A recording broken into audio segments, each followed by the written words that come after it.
Hi, my name's Molly. I was watching Family Guy since before I was allowed to. And I'm going to ask the first Family Guy related question because I'm a dork and I embrace it. We know that Peter's Irish So am I, it's okay. Okay, good. We know that Peter's Irish Catholic. We know that Lois is kind of Jewish, kind of not really embracing it. We know that Brian is an atheist. What about the rest of the family?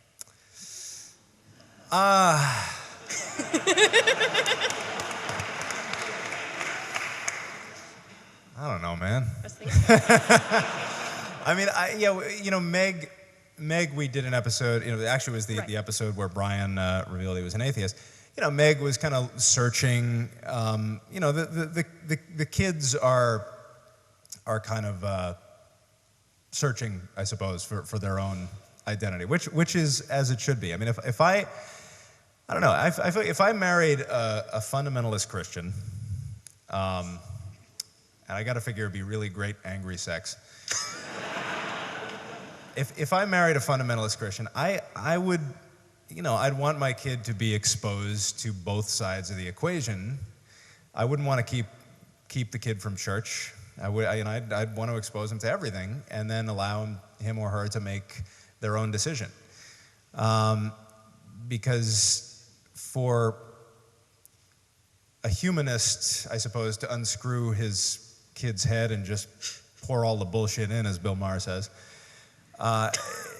is really just as much of a crime. It's you're inhibiting critical thinking from the other side. We can be guilty of it as much as they can.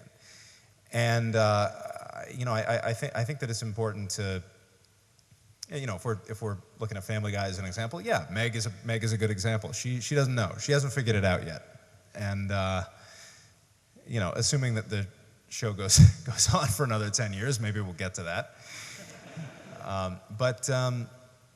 And Stewie, I don't know. Stewie is just... Listen, I'm just out to take Herman Cain's 999 plan and just turn it upside down,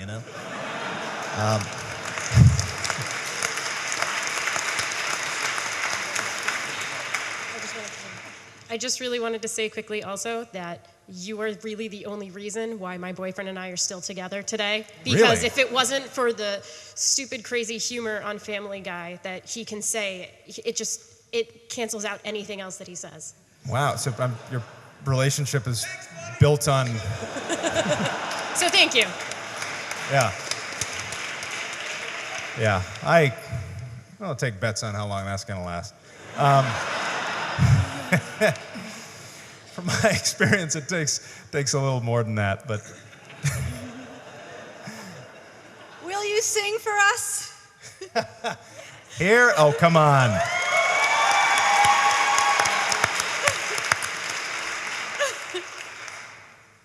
Since I can't give her a slap, I need a Jew. There you are. Thank you for the last 12 years of laughs. You're very welcome. Well, thank you for a provocative and intelligent and entertaining presentation. I can't tell you how excited I was when they told me Matt Groening was going to be here. No, this is an open question, really, so answer it however you please. I'm really curious as to how you conceive of the relationship between like satire and comedy and, say, social change, something like this. Is it all just a barrel of laughs and is it all fun, or does something like Family Guy or The Cleveland Show or something like this really serve a social purpose? If so, how do you think about it? That's a tough one because you're kind of grabbing at mist to answer that question. It's like saying why is something funny, and there's no overall blanket answer for that. I mean, I don't know, off the top of my head, just with no prior thought, I would say maybe satire takes some sort of... I mean, satire is a branch of comedy. Satire is a tributary of comedy. I wouldn't call a shit joke satire. I would call it comedy, but not satire. I mean, I feel like satire by definition has to make a point of some kind, has to comment on something culturally or socially. It's a hard one. I've been asked this before. Why are certain things funny, and how do you classify them? At the end of the day, it's different for every person, and it's, we govern ourselves in the Family Guy writers' room and on all the shows by just what makes us laugh. And sometimes we don't really question it until months and months later when the show airs. Why is this funny? It just is. It's just either we're laughing or we're not. And it's I don't know. I look at Woody Allen's take on all that business in the 70s. Not so much anymore, unfortunately, but back when he was doing movies like Annie Hall, was very much disdainful of that. The intellectualization of comedy, and there was a sense of dismissiveness. Why does it matter? If it's funny and you're laughing, sure, you can analyze it academically, but to what end? So if I had to quantify it, I would say, satire makes a point. Comedy is comedy begat satire. That's about as incoherent as I've ever been. So, sorry. Well, thank you very much for coming here, first of all. As the bald gentleman before you said, you offend a lot of people naturally, whether they be Muslims, Christians. You look like you could be like the Greek fraternity guy who sits at the council and judges the nerds. I don't know whether I should be offended by that or not. Please don't beat me up. What's your question? So you offend a lot of people, and I'm just curious, what's the most creative and eloquent death threat you've received? I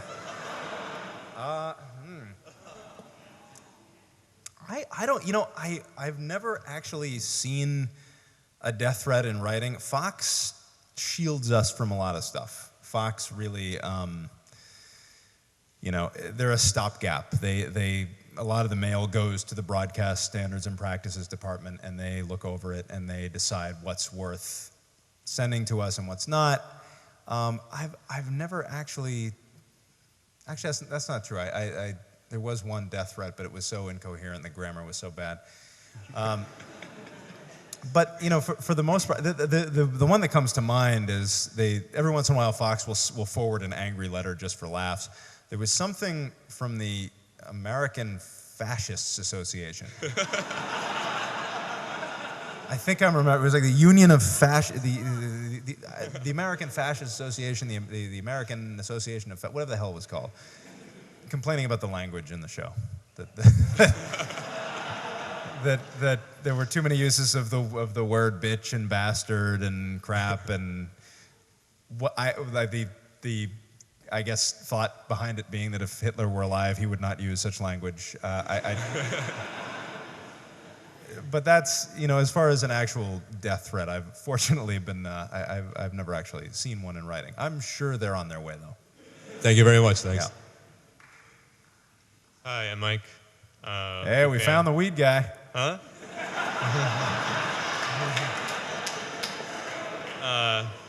I really enjoyed the Star Wars spoofs of Family Guy. I was just wondering, would you ever plan on doing anything else like a Family Guy episode of like a whole Back to the Future or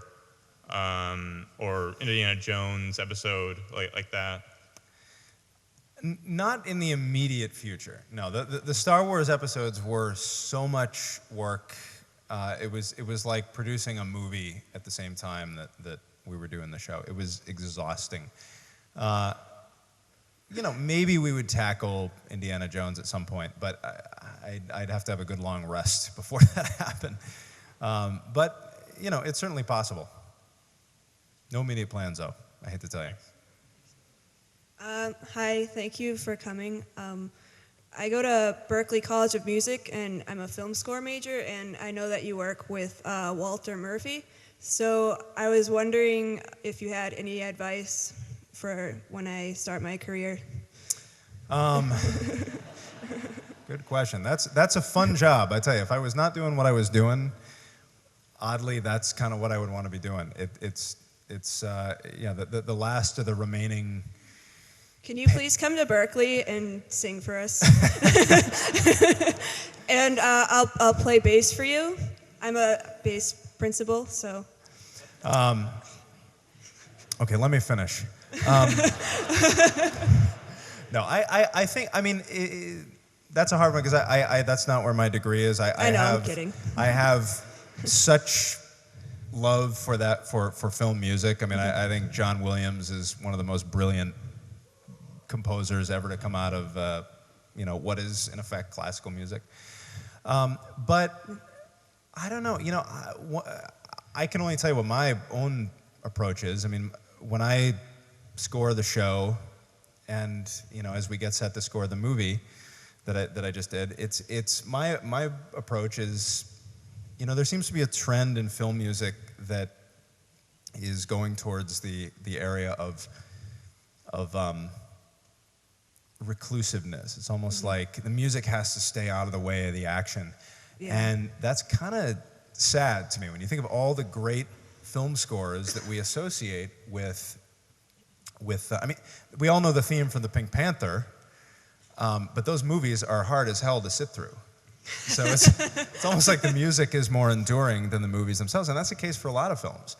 And nowadays, you just, you kind of get this kind of, bed of kind of just even keel music that flows throughout movies. And I would love to see things shift back to the way they were when the composer actually had a had a real voice and was where the score was a character in the movie. Alfred Newman, who used to run the music department at Fox and wrote the theme for How the West Was Won, How to Marry a Millionaire, unbelievably talented composer. And he basically had control over his sessions. The director of the movie was not allowed to go onto the scoring stage unless Alfred Newman wanted him there, which is astonishing to me. And it tells you how things have changed. So I mean, my personal goal is to kind of tug us back to that place, at least with the stuff that I do. But as far as advice, I wish I could give you more than that, but I can't. Today is my birthday. Can you just say happy birthday to me in Stewie's voice? Look at the way you just took the conversation and turned it back onto yourself. Happy birthday.